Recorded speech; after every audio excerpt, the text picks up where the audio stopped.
Hello students, in this video we are going to discuss about the vapor pressure of liquid solution. We are already familiar with the term vapor pressure. Let us recall the concept related to vapor pressure which we have learned in the 11th standard. When a liquid is made to evaporate in an open container, at the time the vapors which is formed, it moves out to the atmosphere. But when it is made to evaporate in a closed container, that means when a lid is there on it, so here the two zones are developed, that is the liquid zone. This is the liquid zone and this one is the vapor zone. So the two zones which is developed here, that is liquid zone and the vapor zone, and here there is a dynamic equilibrium between the liquid zone and the vapor zone, because here the particles of the liquid and the particles in the vapor state, they are in the state of equilibrium. So in this state, the rate of vaporization is equal to the rate of condensation. So here a dynamic equilibrium is developed. So in this stage what we can say that the liquid molecules which are at the surface escape into the gaseous phase, and these gaseous particles which is actually in the vapor zone create a pressure above the liquid, that is in the closed container, and that pressure is called as what? Vapor pressure. How we define the vapor pressure? The pressure exerted by a vapor in equilibrium with its liquid state. So as we have discussed here, when the liquid is taken in the closed container and it is made to evaporate, so what is happening here? The vapor zone is developed and the liquid zone is developed, and here the rate of evaporation will be equal to the rate of condensation. So here the number of particles leaving from the liquid and getting into the liquid will be same. So that is the, we can call it as the equilibrium stage. As the vapors which is generated at above the liquid, it will exert a pressure and which is called as a vapor pressure. So in this video we are going to discuss about the vapor pressure of liquid solutions. What is liquid solution? The liquid solutions are formed when the solvent is in a liquid. So we have already defined a solution term, which is a homogeneous mixture of two or more component. So here we are considering a solution that is the binary solution. Binary solution means which have only two components. So consider a solution here which is actually binary solution and which have the two component, that is the solute and the solvent. So two component only. Let consider we are here a solution which have only two component, that is solute and solvent. So the liquid solution are formed when the solvent is actually liquid. When the solvent is the liquid, the solution is called as a liquid solution. So here we need to discuss the liquid solution, the vapor pressure of liquid solution. So as I told you, the liquid solution are formed when the solvent is in liquid, and here the solute may be a gas, it can be a liquid or it can be a solid. But the solution of gases in the liquids we have already discussed in the previous video. So in this video we'll be discussing the solution of liquids, that is liquid in liquid solution, and we are going to discuss about the solid in liquid solution.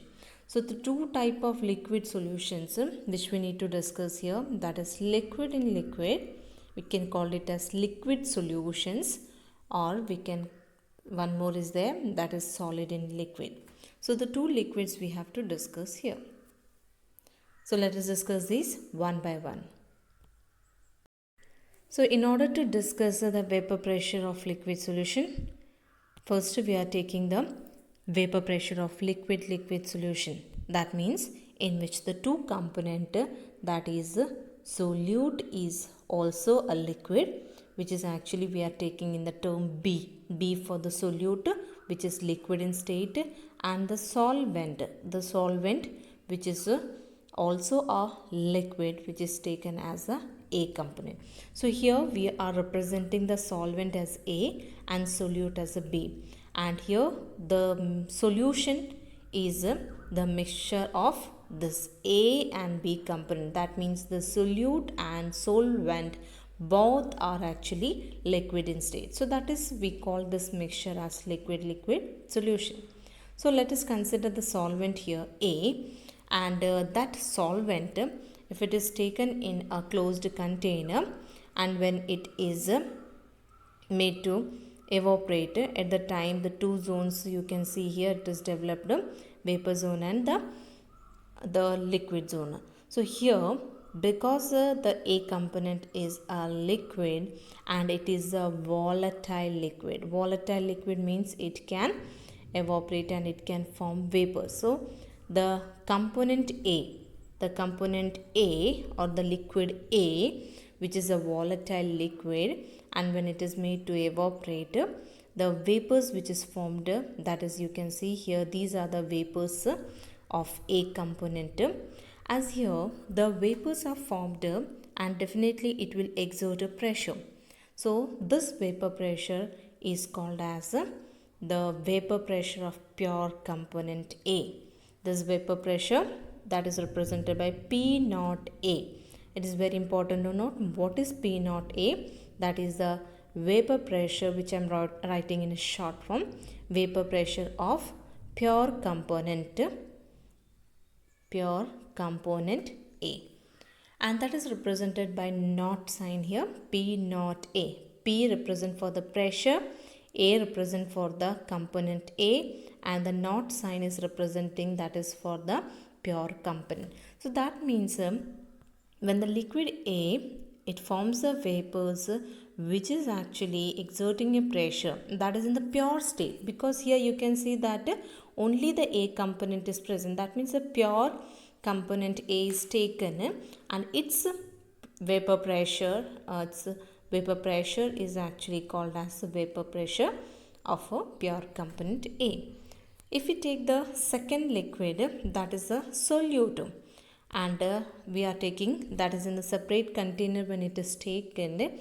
So here the liquid B, which is also a volatile liquid. Volatile liquid means it can form vapors. So when it is made to evaporate, you can see that the two zones are developed, and here the particles which is in the vapor zone, that is actually the particles will exert a pressure, and that pressure is called as that is vapor pressure of pure component B, that is represented by P naught B. P represent for the pressure for the pure component B, and pure component is represented by naught sign. So what is P naught B? P naught B is the vapor pressure of pure component. Pure component, why it is pure? It is called because here only the liquid B is taken. At the time it is called as pure component B. So we come up with the two terms here, that is P naught A and P naught B. P naught A, that is the vapor pressure. P represent for the vapor pressure, that is a vapor pressure of a pure component A, and P naught B is the vapor pressure of a pure component B. So this is actually, we can call it as pure because here in this case only the pure substance, means only the liquid A is taken, and here only the liquid B is taken. Now we are going to discuss about the vapor pressure of liquid solution. Liquid solution means now we have to make the solution. So what we need to do, we have to mix the A and B component, so we get a solution. Now what we getting here, now you can see here liquid A, which is represented here, their particles is represented here in the black color balls, and here it is represented in red color.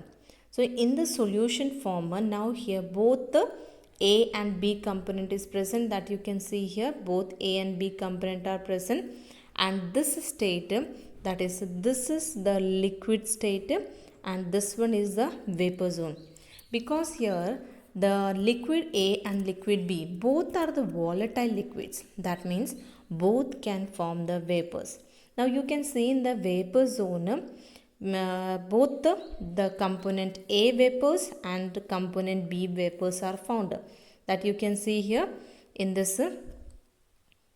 You can see here the black color. It shows that the vapor of A is present in the vapor zone, and the red one you can see that that is the vapors of B. So in the solution state, both the liquid A and B, which is volatile, so if it is a volatile, so definitely in the vapor zone we'll be getting the particles of both A and B. Now here the pressure which is actually exerted by the A component, that is represented by the term that is PA. What is PA? PA is the partial pressure of A component. How we name this one? What is PA? That is the partial pressure. It is the partial pressure of component A. So what will be PB? That is the partial pressure of component B. So in this case, we have already defined P naught A and P naught B. What is P naught A? P naught A is actually the vapor pressure of pure component A, and here vapor pressure of pure component B. So here it is taken as pure because only the A component is present in the vapor zone, and here only the B component is present in the vapor zone. But in the solution form, both the vapors of A and B is present. That means it is not in the pure state here, because here it is a mixture. So at the time, whatever the pressure which is exerted by the A component is called as PA, and whatever the pressure exerted by the B component is called as PB. So what is PA, PB? It is the partial pressure exerted by the A component, and PB is the partial pressure exerted by the B component, that is in the solution. The vapors are actually exerting the pressure. So from this we have clearly defined what is P naught A, P naught B, what is PA and what is PB. Because here in the solution, in the vapor zone we can see that in the this one both the vapors of A and B is present. So here the vapors of A component is exerting a pressure, and even the vapors of B component is exerting the pressure. So what will be the total pressure? So what will be the total pressure? The total pressure will be the sum of the partial pressure of both the component, that is the sum of the partial pressure of component A and component B. So that is the sum is called as the total pressure, and this is according to the Dalton's law of partial pressure. Dalton's law of partial pressure, last year we have learned that it is the sum of the total pressure exerted by the different component will be equal to the sum of the partial pressure. So here according to Dalton's law of partial pressure, what will be the total pressure? That is P total, or we can write just as P, will be equal to the sum of partial pressure of A and B. So the mathematical expression related to this is actually given by the French chemist, which is called as Mr. Raoult. So he gave a quantitative relationship between the vapor pressure and the mole fraction. So this relationship is known as Raoult's law. So let us say what is Raoult's law. Raoult's law is defined. It is stated as for a solution of volatile liquids, the partial pressure of each component in a solution is directly proportional to its mole fraction. So here the French chemist Raoult gave the quantitative relationship between the partial pressure. He have given the relationship between the partial pressure of the each component with its mole fraction, that means relationship between Pa and Xa. What is Xa? That is the mole fraction, and Pa is the partial pressure of component A. So how we can say that the partial vapor pressure of each component in the solution is directly proportional to the mole fraction. So here we have represented the partial pressure for A and B as component as Pa and Pb. So how we say according to the Rolle's law, we can say that Pa is directly proportional. Pa is directly proportional to Xa and Pb is directly proportional to Xb. Now when we remove the proportionality sign, we have to keep one a constant, that is a constant. Here P naught A and here P naught B is the constant. So when we use the terms here, we can say that the partial pressure of A component is equal to the vapor pressure of component A in the pure state into the mole fraction, that is Xa. And similarly, the partial pressure of B component is equal to the vapor pressure of B component in the pure state into its mole fraction. Now here we know that the sum of the partial pressure, when we make the sum, we'll get the total pressure. That is, according to the Dalton's law of partial pressure, the total pressure is equal to the sum of their partial pressure. That means P is the total pressure which is equal to the sum of the partial pressure, that is A and B. As we have taken binary solution, that means only two components are present, A and B. So what will be the total pressure? Because here both the component is forming vapors, so the total pressure will be equal to Pa plus Pb. Now the Pa, Pb, we can use this two equation and we'll be substituting Pa and Pb in the place of here Pa and Pb will be substituting this. So what we get here, we'll be getting, that is equal to P naught A Xa plus P naught B Xb. So P total is equal to P naught A Xa plus P naught B Xb. As we know that the sum of the mole fraction of the all component present in the solution is equal to 1, because here only two components are there. So the sum of the mole fraction of component A and component B, when we make the sum, will get to 1. So what will be Xa from here? The Xa is equal to 1 minus Xb. Now in the place of Xa, now we are going to substitute that is 1 minus Xb. So we get the relation here, P is equal to, in the place of P naught A, 1 minus Xb. When we substitute this one, we'll be getting this equation. That is, we got the equation here, P is equal to P naught B minus P naught A Xb plus P naught A. So this is the relation we got for the vapor pressure of liquid-liquid solution. So when we plot a graph between the vapor pressure and the mole fraction, so we are making the plot for both the component in the same plot. So here we are taking x1 equal to 1. x1 in the place of x1 we are using the xa, and in the place of xb it is x2 is given, that is actually xb. So when one of the component mole fraction is 1, the other one will be 0. Okay, so we are getting a straight line here, that you can see we are getting a straight line, and the maximum value, that is actually we are getting it is P naught 2. So as we have learned the formula, that is PA is equal to P naught A X A, and we have learned the equation PB is equal to P naught B X B. So here in the place of A, 1 is written here, and the place of B, 2 is written.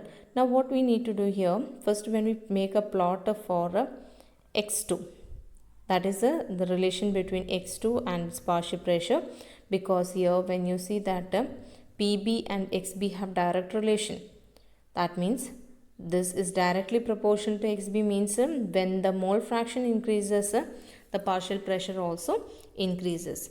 And when the value of xb is equal to 1, when the value of xb is equal to 1, at the time we can say that PBV is equal to P naught B. So that is what the highest value is getting, P naught B. So when the x value, we can say that when the XB value is equal to 1 at the stage, the value of PB is equal to P naught B.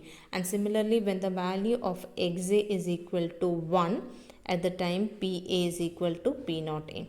So we are getting the plot here for the A component, and also we are getting the component B component plot. So what will be the total pressure? The total pressure will be sum of these two. So this is the plot which is given in the textbook. So all of you note down this plot. Next is the vapor pressure of solution of solids in liquid. As the liquid solution, we have already defined, in which the solvent is the liquid and the solute may be gas, liquid or solids. So here we are discussing the solute and the solvent, where the solvent is a volatile liquid but the solute is a non-volatile solid. Solute is a non-volatile solid and solvent is volatile liquid. That means if we take the pure component, that is pure solvent, so we get the vapors of solvent in the vapor zone. But when we take the solution, that is a solution, this is an example, this is a solution in which you can see the red color, the red part which is shown as, that is actually solute. Now you can see that solute particles are not present in the vapor zone, because when you look at the vapor zone, there is no particles of solute. Which one is solute mentioned here? That is actually the red color dotted is showing the solute. So solute particle is only present in the liquid zone. It is not present in the vapor zone. Why? Because the solute which is taken here in the solution, that is a non-volatile solid solute, which is actually not from the vapors. Example for the non-volatile solute are given, that is actually NaCl. NaCl, if you take a salt solution and if you vaporize, you can find that the sodium chloride will not get vaporizes. The other examples are glucose, urea, cane sugar in water, iodine, sulfur dissolved in carbon disulfide. These are the other examples of non-volatile solute. So that means they will remain in the solution but it will not form the vapors. So here, if it is forming the vapors, so definitely what happened, the particles of solute will be there in the vapor zone. But here we are considering a solution in which the solute is non-volatile. So at the time we can avoid this one. Now the solution having volatile liquid, that is represented here in blue color, and non-volatile solute, that is represented in red color. So in the vapor zone, there is only the particles of solvent, not the solute. So here, when we take the vapor pressure, that is in the pure state, then it is represented as P naught A, that is the vapor pressure of a solvent in the pure state. But here, as there is only the vapors of A component, that is only the vapors of a solvent is there, there is no vapors of solute. But still here there is a hindrance of particles which is there, the solute particles on the surface. Because here, very important to note the point, because here in the pure solvent, the surface is only occupied by the solvent particles. So greater will be the vapors which is formed at a given temperature. But in the solution, you can see the particles of solute is also occupying the surface. So here the vapor pressure of the solution at a given temperature is found to be lower, that is the PA is the vapor pressure of the solvent in the solution state, which is found to be lower in compared to the vapor pressure of pure solvent at the same temperature. This is because the particles of a solute is which is actually not vaporizing, but it is occupying the surface. So in the solution, the surface is occupied by both the solute and the solvent molecules. So here you can see that on the surface both solute and solvent molecules are there. So thereby the fraction of the surface covered by the solvent molecules get reduced. So when you compare in this case, the surface is only occupied by the solvent molecule, but in this case the surface is occupied by both solute and solvent. So here we can say that the number of solvent molecules escaping from the surface to the correspondingly is reduced, thus the vapor pressure also reduced. So the vapor pressure here, it is represented as PA. Once again note here the vapor pressure, that is PA, the vapor pressure of the component A is lesser than the vapor pressure of the component A in the pure state, because here the particles of the solute is actually occupying the surface. So the fraction of or we can say the number of solvent particles occupying the surface is less. So lesser particle will escape from the surface. Here you can see the lesser particle will escape from the surface. Thus lesser will be the particles of solvent in the vapor zone. So lesser will be the pressure exerted. That's why PA is lesser than P naught A. So here the Raoult's law we can define as, for any solution the partial pressure of each volatile component in the solution is directly proportional to its mole fraction. That we have already defined here, that is partial pressure of each component is directly proportional to mole fraction. So what will be PA? PA is equal to P naught A Xa. Here PB is not found. You will not find the PB because here the B is a non-volatile. Here the solute, that is a B component, is a non-volatile.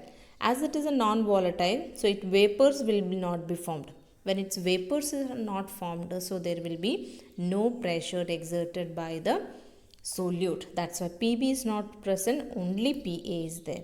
So that is equal to P naught A Xa. So what about the total pressure here? Because in this only the component of A is present, that means only the pressure will be exerted, that is exerted by the A component. So that is the partial pressure of A component is actually equal to the total vapor pressure. So P total in the case of the previous case, that is liquid solution, that is sum of the partial pressure of A and B. But here only the A component is volatile. That's why we can say that PA